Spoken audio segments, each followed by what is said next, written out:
Hello and अस्सलाम वालेकुम। Welcome to my YouTube channel. आज क्रिकेट दिन भर के इस सेकंड एपिसोड में मैं आपको बताऊंगा कि ऐसा क्या रीज़न था, ऐसा क्या वो एक फैक्टर था जिसकी वजह से इंग्लैंड जो है वो इंडिया से सेकंड टेस्ट मैच बुरी तरह हार गई।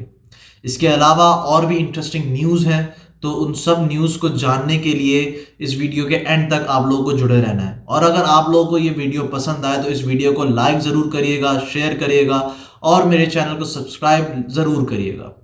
तो स्टार्ट करते हैं सबसे पहले कि ऐसा क्या वो फैक्टर था, ऐसा क्या वो एक रीज़न था जिसकी वजह से इंग्लैंड जो है वो सेकंड टेस्ट मैच हार गई।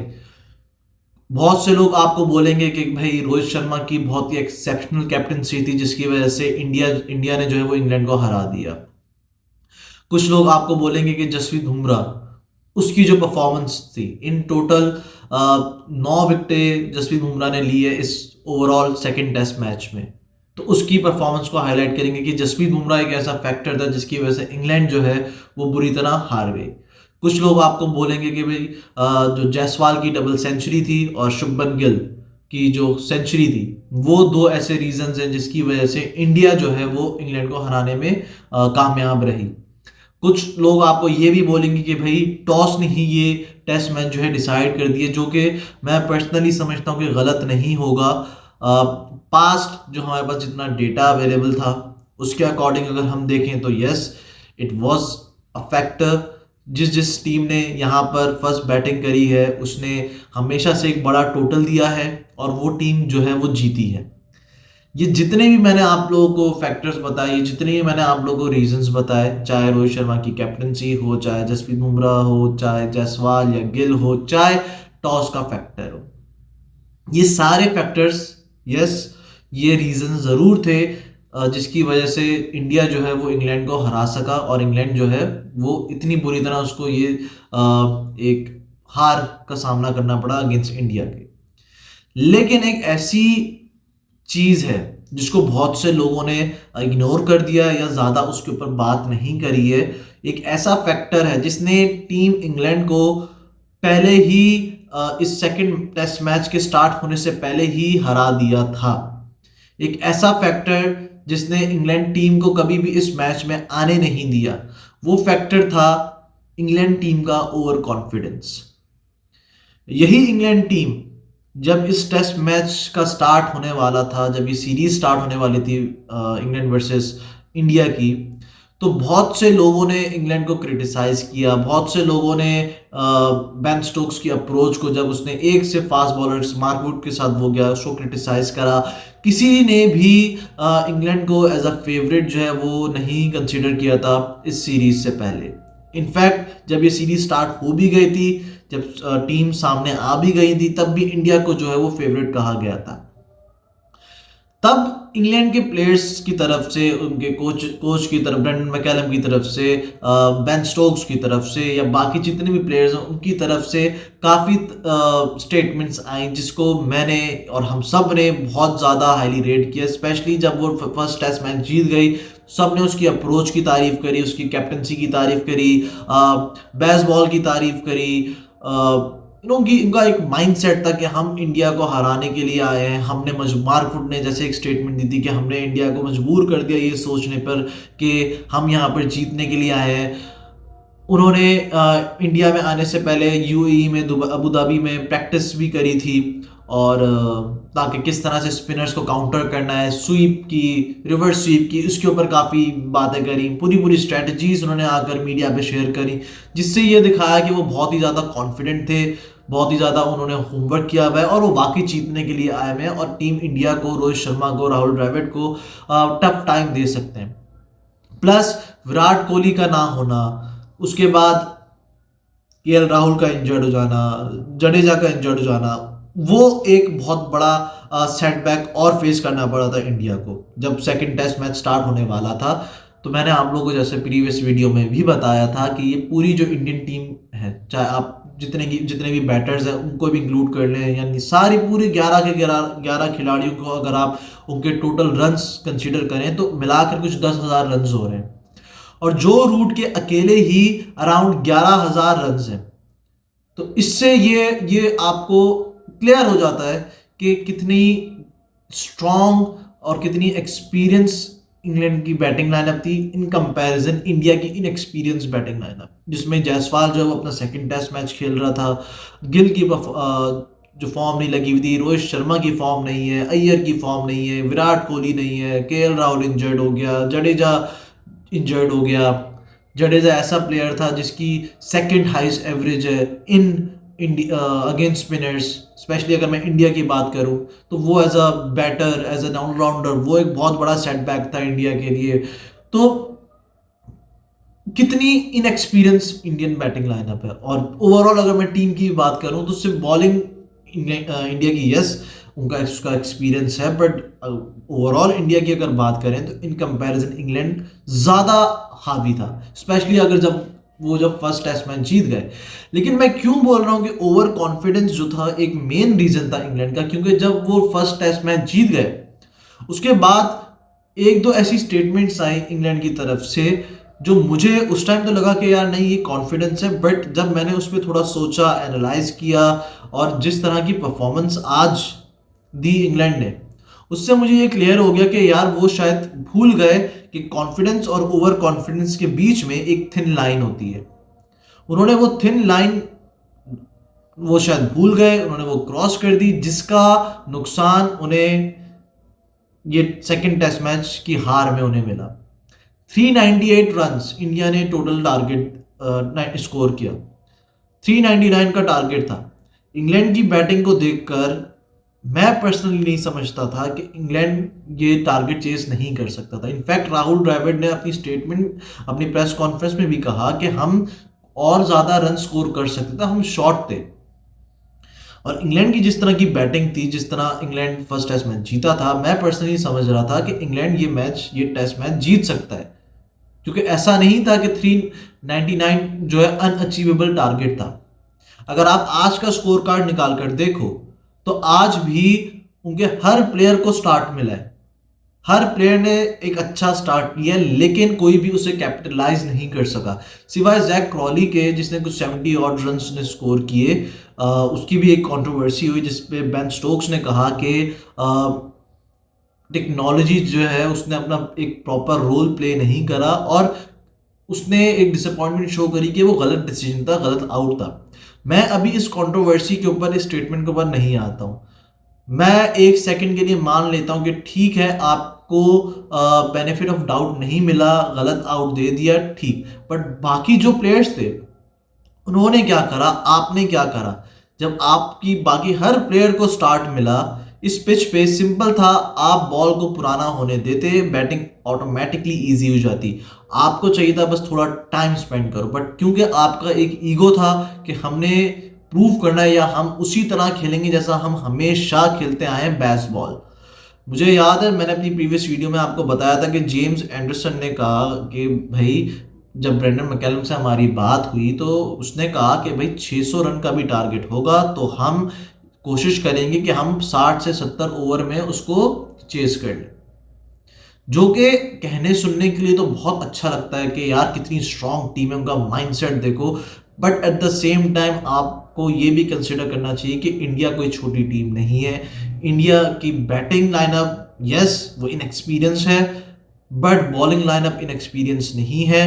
प्लस आप इंडिया के होम कंडीशन में खेल रहे हो, तो आप भूल गए शायद कि आप अपने ईगो की वजह से आप ये मैच हारे हो, आप अपने ओवर कॉन्फिडेंस की वजह से ये मैच हारे हो। अदरवाइज आप ये मैच आराम से जीत सकते थे अगर आप थोड़ा सा टाइम स्पेंड करते पिच पे, आप थोड़ा सा जो आपको स्टार्ट मिले उसे कैपिटलाइज करने की कोशिश करते, तो आप ऐसा नहीं था कि इस टेस्ट मैच में बाहर थे। मैं जो रूट की एग्जांपल देता हूं, मैं बहुत ज्यादा एक्सपेक्ट कर रहा था जो रूट से।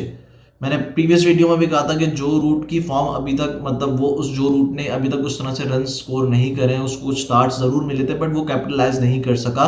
बट अकेले जो रूट के टोटल जो रन हैं वो टीम इंडिया के टोटल रन से ज्यादा हैं, 11,000 अकेले ही जो रूट के रन हैं। और लास्ट टाइम भी जब इंग्लैंड इंडिया में आई थी तो जो रूट ने अराउंड, जितना मुझे याद पड़ा है, शायद डबल सेंचुरी स्कोर करी थी या उसके आसपास करा, जितना मुझे याद है कि डबल सेंचुरी स्कोर करी थी। तो मैं बहुत ज्यादा एक्सपेक्ट कर रहा था कि जो रूट एक ऐसा प्लेयर होगा जिसके शायद अराउंड टीम इंग्लैंड जो है वो अपनी बेसबॉल क्रिकेट खेलेगी। लेकिन आज जो रूट ने जिस तरह खेला, कुछ 10 बॉलों पे 14-15 रन स्कोर करे, मतलब शायद वो भूल गया था कि ये T20 या T10 नहीं चल रहा, ये टेस्ट क्रिकेट चल रही है। आपको चाहिए था कि आप थोड़ा टाइम लेते, आप बड़ा बड़ा खेलते, आप बड़े रन्स के लिए जाते, बाकी आपके अराउंड आपकी टीम खेलती, एक पार्टनरशिप तो लगती। मैंने कल भी आप लोगों को बोला था प्रीवियस वीडियो में कि अगर इंग्लैंड को ये टेस्ट मैच जीतना है तो सिर्फ दो प्लेयर्स की पार्टनरशिप होना, दो प्लेयर्स का एक बड़ा स्कोर करना बहुत इंपॉर्टेंट होगा। वो कोई भी प्लेयर्स हो सकते थे। जैसा आपने देखा कि पहली इनिंग्स में जायसवाल ने अकेले ने डबल सेंचुरी स्कोर करी, सेकंड इनिंग्स में शुभमन गिल ने सेंचुरी स्कोर करी। तो अगर इंग्लैंड को ये मैच जीतना था तो दो प्लेयर्स का लाजमी था कि अगर 100 रन वो करते, बाकी के प्लेयर्स भले 30-40 रन 20 रन करके या थोड़ी बहुत पार्टनरशिप स्कोर करते तो इंग्लैंड इस मैच में हमेशा से आगे था इंडिया से। बट जैसा मैंने आप लोगों को कहा कि जो ईगो था बेन स्टोक्स का, जो टीम इंग्लैंड का जो ओवर कॉन्फिडेंस था, वो मेन रीज़न बना इंग्लैंड की इस हार का। वो मेन रीज़न बना जिसकी वजह से इंग्लैंड जो है वो ये टारगेट जो है वो चेस नहीं कर सका और इंडिया जो है वो इस सीरीज़ में कम बैक कर सका। अब जो अब टोटल जो पूरा एक सिनेरियो बन चुका है इस टेस्ट सीरीज़ का, बहुत ही ज़्यादा एक्साइटेड हो गया है। दोनों एक एक से बराबर हो चुकी टीमें बराबर हैं। तो अब और भी ज़्यादा इंटरेस्टिंग होगा कि दोनों टीम्स किस तरह से अप्रोच करती हैं नेक्स्ट आने वाले मैचेस को। 15 फ़रवरी को अब थर्ड टेस्ट मैच खेला जाने वाला है राजकोट में। सुनने में ये आ रहा है, मेरी अभी तक नॉलेज में ये है कि हो सकता है कि इंग्लैंड टीम जो है वो वापस यूएई जाए और वहाँ पर जाकर प्रैक्टिस करे, क्योंकि यही सेम स्ट्रेटजी इंग्लैंड ने की थी जब ये टेस्ट सीरीज स्टार्ट होने वाली थी। तो टीम इंग्लैंड ने यूएई में ही प्रैक्टिस की थी स्पिनर्स को खेलने के लिए। वहाँ की जो कंडीशन है सिमिलर टू इंडियन कंडीशंस है, एशियन कंडीशन से सिमिलर है। तो वहीं पे उन्होंने स्पिन को खेलने के लिए अपनी बैटिंग की सारी प्रैक्टिस वहीं पे ही करी थी। तो सुनने में यह आ रहा है कि टीम इंग्लैंड जब वापस यूएई जाएगी, ये जो टाइम पीरियड आ रहा है बीच में, अच्छा खासा लंबा जो टाइम पीरियड आ रहा है, तो वहाँ पे इंग्लैंड टीम जो है वो प्रैक्टिस करेगी। मुझे एक चीज़ समझ नहीं आ रही कि अब तो आप इंडिया में हो, आप चाहो तो इंडिया में भी प्रैक्टिस कर सकते हो, but for some reason I don't know क्यों, शायद बेन स्टोक्स को, शायद इंग्लैंड को ये डाउट है कि प्रैक्टिस के टाइम आपको शायद डिफरेंट पिचेस मिल रही होंगी, आपको डिफरेंट कंडीशन मिल रही होगी, और हो सकता है जब आप खेलने के लिए उतरो तो डिफरेंट कंडीशन हो। शायद ये रीज़न है जिसकी वजह से इंग्लैंड जो है वो प्रेफर कर रहा है कि वो यूएई में ही जाकर प्रैक्टिस करें। मुझे नहीं पता, अगर किसी को आप लोगों को एक्चुअल रीज़न पता है कि क्या रीज़न है तो आप लोग वो मेरे साथ शेयर कर सकते हो कमेंट सेक्शन में। उसके अलावा राहुल द्रविड़ से भाई मैच के बाद पूछा गया प्रेस कॉन्फ्रेंस में कि अब जो थर्ड टेस्ट मैच खेला जाने वाला है उसमें विराट कोहली की अवेलेबिलिटी से रिलेटेड क्वेश्चन पूछा गया। तो राहुल द्रविड़ ने कुछ क्लियर नहीं करा, उसने उस सवाल को, इस क्वेश्चन को डॉज करा। उसने कहा कि भाई मैं सही बंदा या राइट पर्सन नहीं हूँ जो आपकी इस बात का आंसर दे सकूं, या मुझे खुद भी पर्सनली इतना नहीं पता, ये काम सेलेक्टर्स का, सेलेक्टर्स आपको बेहतर बता सकते हैं। अच्छा, राहुल द्रविड़ ने ऑब्वियस है बहुत ज़्यादा कि डॉज करा ये क्वेश्चन। ऐसा पॉसिबल नहीं है कि टीम के हेड कोच को या टीम के कैप्टन को पता नहीं है, सबको पता है। स्पेशली रिसेंटली जो एक डेवलपमेंट आई, जो डिविलियर्स ने वीडियो में अपने फैन को बता दिया, एबी डिविलियर्स ने, कि विराट कोहली और अनुष्का शर्मा जो है वो सेकंड चाइल्ड हम एक्सपेक्ट कर रहे हैं, जिसकी वजह से विराट कोहली बाहर ऑप्ट आउट किया है इन दो टेस्ट मैचेस से। तो राहुल द्रविड़ की बात सुनने के बाद मुझे पर्सनली शायद फील हो रहा है कि शायद Virat Kohli third test match के लिए भी अवेलेबल नहीं है, क्योंकि अगर तो होता तो वो राहुल द्रविड़ बता देता कि भाई विराट कोहली अवेलेबल है। और दो विराट कोहली ने सिर्फ दो टेस्ट मैचेस के लिए ऑप्ट आउट किया था। बट अगर ये बात सच है, जो कि मुझे हकीकत भी लग रही है, क्योंकि उसके बाद डिविलियर जैसा बंदा जो है वो कभी भी अपनी वीडियो में इस तरह के प्लेटफॉर्म पे आकर झूठ तो कहेगा नहीं। उसके बाद उसने वो जो पार्ट था, जो जिस पार्ट में उसने ये चीज़ रिवील कर दी गलती से फ्लो में, उसने वो चीज़ वो हटा भी दी। बट ऑब्वियसली बहुत लेट हो गया था, सबको, पूरी दुनिया को पता चल गया। अच्छा, इंटरेस्टिंग चीज़ ये है इससे कहीं ज़्यादा कि मैं बहुत सी जगहों पे सुन रहा था कि लोग विराट कोहली को इस चीज़ के ऊपर भी क्रिटिसाइज कर रहे हैं। लोग बोल रहे हैं कि भाई ये बंदा जो है वो टीम को प्रायोरिटी नहीं दे रहा, ये बंदा जो है वो टीम के बारे में नहीं सोच रहा, ये बंदा जो है उसकी मोटिवेशन नहीं है, उसकी वो अब ज़्यादा फोकस नहीं है उसका क्रिकेट के ऊपर। तो इस तरह के अजीब अजीब से कमेंट जो है मैं विराट कोहली के ऊपर सुन रहा था। बहुत ही मैं शॉक था, क्योंकि ये वो बंदा है विराट कोहली जिसकी वजह से क्रिकेट जो है आज ओलंपिक्स में आ गई, जिसने अपनी सिर्फ टीम इंडिया को नहीं, ओवरऑल अगर मैं बात करूं ग्लोबली क्रिकेट की, तो उसने एक क्रिकेट को पहचान दी है। जितना उसने क्रिकेट के लिए करा है, कुछ रीसेंट अगर मैं पास्ट के बारे में बात करूं, तो उसने बहुत कुछ अचीव करा है। सिर्फ मैं टीम इंडिया के उस पर्सपेक्टिव से बात नहीं कर रहा, ओवरऑल क्रिकेट के पर्सपेक्टिव से बात कर रहा हूँ। क्रिकेट को एक ग्लोबली उसने एक पहचान दी है। बड़ी बात होती है कि आप क्रिकेट के जो क्रिकेट जब वो ओलंपिक्स में आ रही है, उसका जो ब्रांड एम्बेसडर बन गया वो विराट कोहली है। तो ग्लोबली जिसने इतना कुछ कर दिया, फिर अपनी कंट्री के लिए उसने कितने ऐसे मैचेस जिता दिए, अकेले खड़ा होकर उसने आपको ऐसी ऐसी सिचुएशन से निकाला जहां पे आप बिलीव नहीं कर सकते थे कि आप जीत सकते हो। मैं बेस्ट एग्जांपल है इंडिया वर्सेस पाकिस्तान जो हुआ था, जिसमें उसने हारिस रऊफ को 2 छक्के मारे थे। उस टाइम कुछ विन परसेंटेज जो इंडिया का था वो अराउंड 3% या 3.1% था। वहां से आकर उसने पूरा मैच ही चेंज कर दिया। आप ऐसे बंदे के ऊपर इस तरह के क्वेश्चन रेज कर रहे हो, इस तरह की स्टेटमेंट्स दे रहे हो कि वो फोकस नहीं है, उसकी प्रायोरिटी टीम इंडिया नहीं है। आप उसकी डेडिकेशन देखा करो, उसकी फिटनेस देखो। जब वो फील्ड में होता है, वो रन स्कोर करे या ना करे, बट जो वो एनर्जी ट्रांसफर करता है, जिस तरह की एनर्जी लेकर वो आता है, जितनी एनर्जी वो फील्ड में देता है, बॉलर्स को जितना वो बैक करता है, हर वक्त आपको कहीं ना कहीं वो इन्वॉल्व नजर आता है ऑन द फील्ड। तो ऐसे बंदे के ऊपर आप ये इस तरह के क्वेश्चंस कैसे रेज कर सकते हो? या तो शायद आप क्रिकेट देखते नहीं हो, आपको क्रिकेट की समझ नहीं है, आप आंखें बंद करके देख रहे होते हो, या आपका कोई पर्सनल एजेंडा है विराट कोहली से रिलेटेड, तभी आप इस तरह की बात कर सकते हो। इनफैक्ट केविन पीटरसन ने वाइल्ड कमेंट्री ये बात कही हर्षा भोसले को कि विराट कोहली ने जो कुछ अचीव कर लिया है, उसके बाद विराट कोहली डिजर्व करता है, उसका ये अब राइट है कि अगर उसको अपनी फैमिली को टाइम देना है, ये लग्जरी जो है अब से विराट कोहली के पास है, क्योंकि उसने इतना कुछ अचीव कर लिया, तो वो ऑप्ट आउट कर सकता है, वो पिक एंड चूज कर सकता है कि उससे कितना खेलना है, क्या नहीं खेलना, क्योंकि उसने इतना सब कुछ क्रिकेट को दे दिया। तो ये लग्जरी विराट के पास है। स्टिल मैं लोगों को सुन रहा हूं, उसको क्रिटिसाइज कर रहे हैं। पहले आपने एक प्रोपेगेंडा, एक साइकोलॉजिकल एक ऐसा सिनेरियो क्रिएट किया जिसपे आपने रूमर्स फैलाए कि विराट कोहली की जो मदर है उनकी तबीयत खराब है। आपने मजबूर किया कि उनकी तरफ से या उनकी फैमिली की तरफ से कोई बयान आए, कोई ऐसी स्टेटमेंट आए जिसके बाद आपको एक क्लैरिटी हो जाए। तो आपने उनकी मदर का क्या नाम है एक रूमर फैलाई, जिसके बाद विराट कोहली के भाई ने आके उस पर क्लैरिफिकेशन दी कि ऐसा कुछ नहीं है। तो ये टैक्टिक्स होती है मीडिया की, जिसके बाद जो यूज करते हैं वो एक्चुअल न्यूज निकालने के लिए, क्योंकि किसी को नहीं पता था कि विराट कोहली एक्चुअली क्यों उसने 2 टेस्ट मैचेस से ऑप्ट आउट किया है। तो अभी ये चीज मेरे पास पर्सनली इंफॉर्मेशन नहीं है कि विराट कोहली का 3rd टेस्ट मैच में अवेलेबल है या नहीं। अगर आप में से किसी को पता है तो लाजमी मुझे ये कमेंट सेक्शन में ज़रूर बताइएगा, क्योंकि जितना मैंने ड्राविड को सुना और जितना मैंने अंडरस्टैंड करा उसकी बात से, और जितनी मेरी नॉलेज है, मैं पर्सनली शायद समझ रहा हूँ कि Virat Kohli 3rd test match के लिए भी अवेलेबल नहीं है, जिस तरह से स्पेशली राहुल ड्राविड ने उस क्वेश्चन का आंसर दिया। But you never know.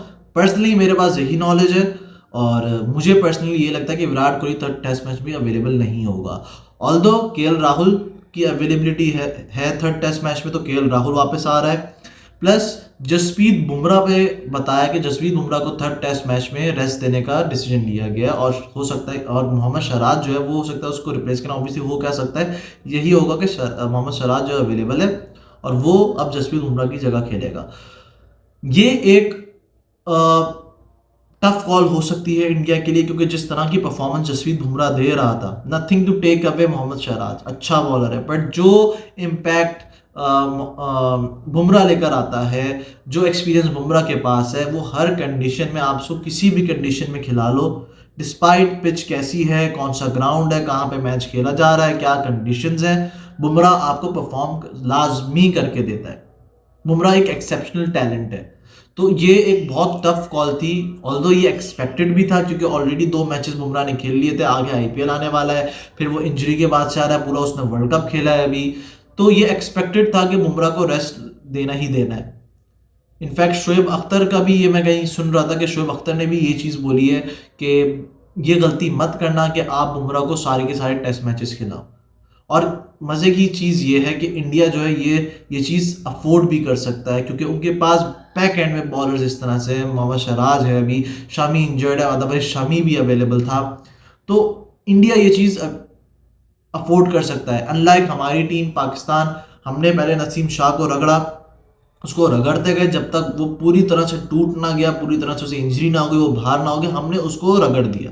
हमने उसको टेस्ट मैचेस भी खिलाया, हमने उसको T20 भी खिलाया, हमने उसको ओडीआई भी खिलाया, हमने उन टीम्स के अगेंस्ट खिलाया जहाँ पे दूसरी टीम जो अपनी बेंच स्ट्रेंथ को टेस्ट करती है। अब ये सेम चीज़ शाहीन अफरीदी के साथ हो रही है, वो भी खेला जा रहा है। इनफैक्ट उसे तो भाई सोने पे सुहागा उसे कैप्टन भी बना दिया कि भाई आप अब T20 से तो आप ड्रॉप हो ही नहीं सकते हो, टेस्ट मैच में आपको ड्रॉप नहीं करेंगे, ना तो हम आपको ओडीआई में ड्रॉप करेंगे, और T20 तो आपका फिक्स्ड हो चुका है।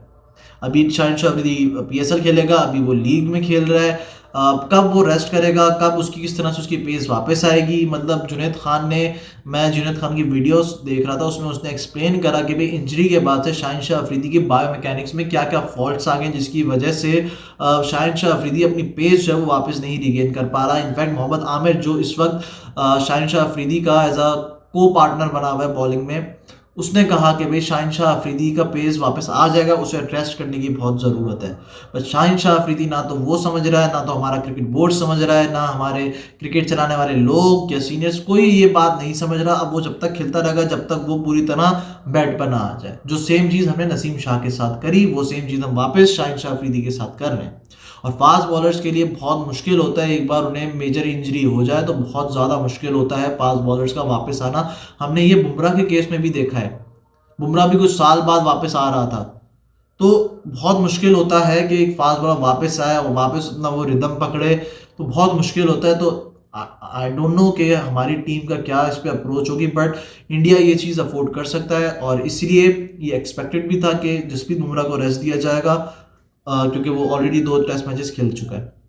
तो देखते हैं अब जो थर्ड टेस्ट मैच होता है वो कैसा होगा, किस तरह की कंडीशंस होंगी, विराट कोहली भी क्या कोई रीसेंट अपडेट आएगी या नहीं आएगी, बेन स्टोक्स किस तरह से अप्रोच करेगा, क्या वो वापस बेसबॉल पर रिलाय करेंगे या नहीं करेंगे। तो ये बहुत इंटरेस्टिंग एक पोजीशन में आ गया, ये टेस्ट सीरीज आ गई है और अब बहुत इंटरेस्टिंग है। अब यहाँ से आप नहीं प्रिडिक्ट कर सकते कि कौन सी टीम ये टेस्ट सीरीज जीतेगी, बट ये मैं आपको गारंटीड बता सकता हूँ कि बहुत ही एक्साइटेड अब ये टेस्ट सीरीज हो चुकी है और देखते हैं कि कैसा आगे किस तरह से इंग्लैंड इसको लेकर जाती है, इंडिया किस तरह से वापसी आती है। उसके अलावा राहुल द्रविड़ से ये क्वेश्चन भी पूछा गया था कि जो पिच की जो कंडीशन है, बेसिकली गंगुली ने कुछ स्टेटमेंट दी थी, उससे पहले कहा था कि इंडिया को जो है वो टर्निंग ट्रैक नहीं लेने चाहिए। तो उस पर राहुल द्रविड़ ने कहा कि भाई ये जो चीज़ होती है ना, ये हमारे हाथ में नहीं होती, ये पिच बनाने वालों के हाथ में होती है। एट टाइम्स ऐसा भी हुआ है कि मुझे कहा गया कि पिच पे पहले दिन से टर्न आ जाएगा, लेकिन टर्न नहीं आता। एट टाइम्स मुझे कहा गया कि भाई तीसरे चौथे दिन या दूसरे दिन आपको टर्न मिलेगा, बट पहले दिन से टर्न आ गया। एट टाइम्स मैं खुद भी पर्सनली क्लूलेस होता हूँ, मुझे नहीं पता होता कि भाई पिच की क्या कंडीशन होती है। पहले तो मैं समझता हूँ कि ये बहुत ही अजीबोगरीब एक जवाब था। आप हेड कोच हो और आप जितना आप देखते हो पिच को, अगर उतना मुझे नहीं याद पड़ता कि रिसेंट पास में टीम इंडिया के किसी कोच ने आकर इतनी पिचेस का एनालिसिस किया जितना आप करते हो। तो अगर तो आप ये बात कह रहे हो, इट मीन्स के या तो आपके सिस्टम में कोई मसला है या तो आप में कोई पर्सनल मसला है, आपको पिच देखना नहीं आती है, पहली चीज़। दूसरी चीज़, मैं इस चीज़ से टोटली डिसएग्री करता हूँ। भाई आप अपनी कंडीशन में खेल रहे हो, आप उस कंडीशन का पूरा पूरा एडवांटेज लो। जब आप ऑस्ट्रेलिया जाते हो तो ऑस्ट्रेलिया अपनी कंडीशन के हिसाब से, अपने बॉलर्स के हिसाब से वो पिच देता है जहाँ पे वो ज़्यादा डोमिनेट कर सके आपको। Same south Africa, same New Zealand, तो कोई भी होस्ट कंट्री, ठीक है, कोई भी होस्ट कंट्री जब उसके वहाँ मैच होते हैं तो वो अपने हिसाब से ही कंडीशन बनाती है। तो वाई नॉट, जब इंडिया में मैच हो रहा है तो वो स्पिनिंग ट्रैक थे। हम तो इस चीज़ के लिए तरस गए भाई बोल बोल करके, जब हमारे पास ऑस्ट्रेलिया या इंग्लैंड आए तो हमने भी कहा कि भाई हम अपनी स्ट्रेंथ पे खेलें। हमने बना दिए रोड, हमारे बैट्समैन ने तो रन्स बनाए, हम भूल गए कि भाई उनके भी बैट्समैन हैं, और हमारे माशाल्लाह जो बॉलर्स हैं, जो T20 बॉलर्स हैं, जो लीग्स खेलते हैं वही टेस्ट बॉलर्स बन गए, वही ओडीआई के बॉलर्स बन गए, तो हम भूल गए। तो ये सेम चीज़ मुझे नहीं समझ में आता कि इंडिया में इस चीज़ पे क्यों इतना हाईलाइट किया जाता है, क्यों ऑब्सेशन है कि भाई आप, मैं इस बात से एग्री ज़रूर करता हूँ कि इंडिया की बॉलिंग जो है वो बहुत स्ट्रॉन्ग है। आप फास्ट बॉलिंग देख लो, आप स्पिनर्स देख लो, इंडिया बहुत इस चीज़ पे, उसके बाद लग्जरी है। बट आप ये भी देखो कि सामने वालों की वीकनेस क्या है, वो ज़्यादा अनकंफर्टेबल किस चीज़ में होगा। अगर आपको लगता है कि भाई वो स्पिनर्स पे है तो आप क्यों ना स्पिनिंग ट्रैक बनाओ। ऑल्दो रिसेंट पास में ये मसला ज़रूर आ रहा है इंडिया को, जिस तरह मैंने आप लोगों के साथ प्रीवियस वीडियो में भी ये शेयर किया था कि भाई जहाँ पर 4.2 या 4.3 डिग्री ऑफ स्पिन मिलती है जिस पिच पे, वहाँ पे इंडिया पहले ही हार जाता है। वहाँ पे इंडियन बैटिंग लाइनअप की जो एवरेज है, मतलब आफ्टर ऋषभ पंत, जडेजा और अश्विन है, तो इतनी बुरी तरह एक्सपोज हुई हुई है इस वक्त टीम इंडिया अगेंस्ट स्पिनर्स, जहां पे 3.7, जहां पे जितना इस पिच पे हमें देखने को मिला टर्न, इतना अगर आपको टर्न मिलता है वहां पे इंडिया फिर भी सरवाइव कर जाती है, इंडिया जीत जाती है। बट जैसे अगर आप कंपेयर को, जो फर्स्ट टेस्ट मैच हुआ था हैदराबाद में, वहां पे पहले ही दिन से इतना बड़ा बड़ा टर्न मिलना स्टार्ट हो गया था, तो उस तरह की कंडीशन में इंडिया को डिसएडवांटेज होता है। तो ये क्या रीज़न है, शायद प्लेयर्स जो हैं वो ज़्यादा स्पिनर्स को नहीं खेलते डोमेस्टिक में, या इतना एक्सपीरियंस नहीं है डोमेस्टिक क्रिकेट का, या मोस्टली जो है वो लीग्स खेलते, जो आईपीएल खेलते हैं, T20 खेलते हैं। तो आई एम नॉट श्योर कि क्या ऐसा रीज़न है, बट इंडिया को रिसेंट पास में स्पिनर्स खेलने में ये मुश्किल हो रही है। तो आप, हाँ, आप इसको अगर देखते हुए अगर आप ऐसी पिच बनाना चाहते हो जो सपोर्टिंग हो, जहाँ जिस तरह की ये पिच थी विशाखापट्टनम की, तो यस। बट अगर आपको लगता है कि वो आपकी स्ट्रेंथ है तो why not, you should rely on your own strength, जैसे जो बाकी टीम्स करती हैं, तो इसमें कोई बुराई नहीं है। तो मैं इस स्टेटमेंट से, इस परसेप्शन से टोटली डिसएग्री करता हूँ जो सौरव गंगुली ने कहा कि आपको स्पिन ट्रैक नहीं देनी चाहिए। अगर तो उसने इसी चीज़ को रखते हुए माइंड में कहा है कि भाई जो हमें ऑब्सेशन है कि भाई स्पिनिंग ट्रैक क्यों, खड्डे क्यों बना रहे हो, आपको लगता है आपकी स्ट्रेंथ है, आप खड्डे पे सर्वाइव कर लोगे, बाकी अगली टीम नहीं कर सकती, आप उसको यूटिलाइज करो, दैट्स इट। कोई बुराई नहीं, क्योंकि जब आप बाहर जाते हो तो वो आपको बाउंसी ट्रैक देते हैं, वो आपको फास्ट बॉलिंग कंडीशंस देते हैं। तो स्पिनर्स को खेलना भी एक आर्ट होती है, स्पिनर से कोई मजाक नहीं है, सिर्फ फास्ट बॉलर्स को खेलना आर्ट नहीं होती है। तो ये कुछ क्वेश्चन हुए थे राहुल द्रविड़ से। बाकी भाई मार्क वॉचर ने एक स्टेटमेंट दी जिसमें उसने बताया कि भाई एक्चुअल रीज़न रोहित शर्मा का, कि हमने क्यों रोहित शर्मा से मुंबई इंडियंस की कैप्टनसी जो है वो ले ली, और क्यों हमने हार्दिक पांड्या को चूज़ किया।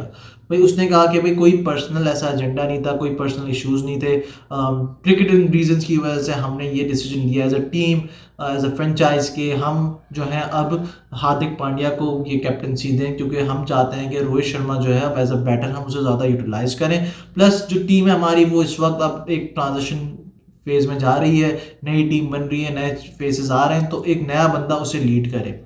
सुनने में देखने में बहुत अच्छा है ये, बट अगर आपको थोड़ी सी भी क्रिकेटिंग नॉलेज है, अगर आप थोड़ा भी क्रिकेट को समझते हैं, तो आप बिटवीन द लाइंस इस चीज़ को समझ सकते हैं। और ये पास्ट में आपको एक्सपीरियंस से बताऊंगा, अगर आप लोग पीएसएल को फॉलो करते हो तो इनिशियल डेज में मुल्तान सुल्तान एक टीम है हमारी, जहाँ पे शान मसूद जो थे वो कैप्टनसी करते थे उसकी।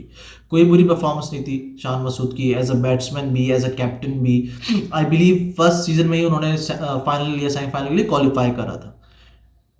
अच्छा, उसके बाद मोहम्मद रिजवान का जो है वो राइज होता है। मोहम्मद रिजवान न्यूजीलैंड जाते हैं, वहाँ पे तेज एक 50 स्कोर करते हैं, उसके बाद बैक टू बैक का एक राइज होता है, एक नाम होता है, एक ब्रांड बन गया मार्केट में मोहम्मद रिजवान का। तो मोहम्मद रिजवान का एक नाम बन गया, एक ब्रांड बन गया, तो मुल्तान सुल्तान ने अपॉइंट कर लिया मोहम्मद रिजवान को एज ए कैप्टन। सेम चीज़ कराची किंग ने करी, जब बाबर आजम का एक नाम बन गया, एक ब्रांड बन गया, तो बाबर आजम को कैप्टनसी दे दी और इमाद वसीम को एज ए कैप्टन हटा दिया।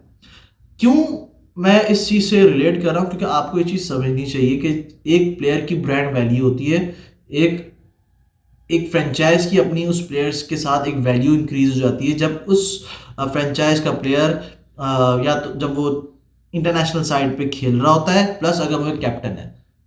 और जिस तरह से रिसेंट पास में जिस तरह से न्यूज़ जो है डेवलप होती गई, ये चीज़ हमें क्लियर हो गई कि आफ्टर रोहित शर्मा अगर कोई कैप्टनसी करेगा टीम इंडिया की, वो हार्दिक पांड्या होगा। स्पेशली अगर मैं वाइट बॉल क्रिकेट के बारे में बात करूं, इस जस्ट कि हार्दिक पांड्या को इंजरी हो गई, उसके बाद रोहित शर्मा को अभी कंटिन्यू करा। अदरवाइज अगर हार्दिक पांड्या पूरी तरह फिट होता तो आप देखते कि रोहित शर्मा जो है इस वक्त कैप्टनसी नहीं कर रहा होता वाइट बॉल क्रिकेट में। स्पेशली अगर मैं T20 की बात करूं तो उसमें हार्दिक पांड्या को as a captain BCCI consider कर चुका था। तो ये एक मैं समझता हूँ बहुत बड़ा रीज़न है जिसकी वजह से, क्योंकि मुंबई इंडियंस कोई छोटी फ्रेंचाइज नहीं है। मुंबई इंडियंस की एक लेगेसी है, मुंबई इंडियंस का एक बहुत बड़ा नाम है, 5 टाइटल जीत चुकी है, प्लस बहुत ज़्यादा उनके कनेक्शंस हैं बॉलीवुड से, फिर इस क्रिकेट से। क्रिकेट को ग्लैमर क्रिकेट जो है वो पुरानी क्रिकेट नहीं है, उसमें ग्लैमर ज़रूर ग्लैमर भी आ गया है। तो इस तरह की काफ़ी सारी चीज़ें हैं जिसके बाद मुंबई इंडियंस, मैं जितना समझता हूँ कि ये एक बहुत बड़ा फैक्टर है कि अब उन्हें पता था कि रोहित शर्मा का अब आहिस्ता-आहिस्ता करके अब ये टाइम ख़त्म होता जा रहा है। रोहित शर्मा अब हमारे लिए उसका ब्रांड नहीं बन सकता, वो ब्रांड वैल्यू नहीं हमें देगा एज़ अ फ्रेंचाइज़ी, तो वो हार्दिक पांड्या के साथ गए। तो ऑब्वियसली मार्क वॉशर आके ये चीज़ तो एक्सेप्ट नहीं करेगा, ये चीज़ आपको क्लियर कट नहीं बोलेगा। ये क्लियर चीज़ें आपने खुद समझनी है, क्योंकि रोहित शर्मा के साथ इनजस्टिस ज़रूर हुआ है। आप ये देखो चेन्नई सुपर किंग्स को देख लो, आप विराट कोहली को देख लो RCB के लिए। तो एक रोहित शर्मा ने, मैं आप उसकी कैप्टनसी से डिसएग्री कर सकते हो, आप उसकी परफॉर्मेंस को क्रिटिसाइज कर सकते हो, आप उसकी फिटनेस को क्रिटिसाइज कर सकते हो, बट रोहित शर्मा ने जो कुछ दिया है मुंबई इंडियंस को, 5 टाइटल जिताए, वो मजाक नहीं था, और वो प्लेयर रिस्पेक्ट ज़रूर डिजर्व करता है। तो जिस तरह से ये पूरा एक फियास्को हुआ था रिसेंट पास्ट में हार्दिक पांड्या और रोहित शर्मा का, वो गलत था। तो बहुत सारे प्लेयर्स जो थे मुंबई इंडियंस की भी, उन्होंने भी डिसअपॉइंटमेंट शो करी, उन्हें भी वो चीज़ गलत लगी। तो ये चीज़ गलत थी, और इज्जत ज़रूर देनी चाहिए थी रोहित शर्मा को, जो कि मैं समझता हूँ वो नहीं दिया, और रोहित शर्मा डिजर्व करता था। एनीवे, आज के लिए इस वीडियो में इतना ही है, और बाकी आप लोगों से मिलेंगे नेक्स्ट वीडियो में। तब तक के लिए आप लोग अपना ख्याल ज़रूर रखिएगा। फिर मिलते हैं नेक्स्ट वीडियो में। अल्लाह हाफिज़।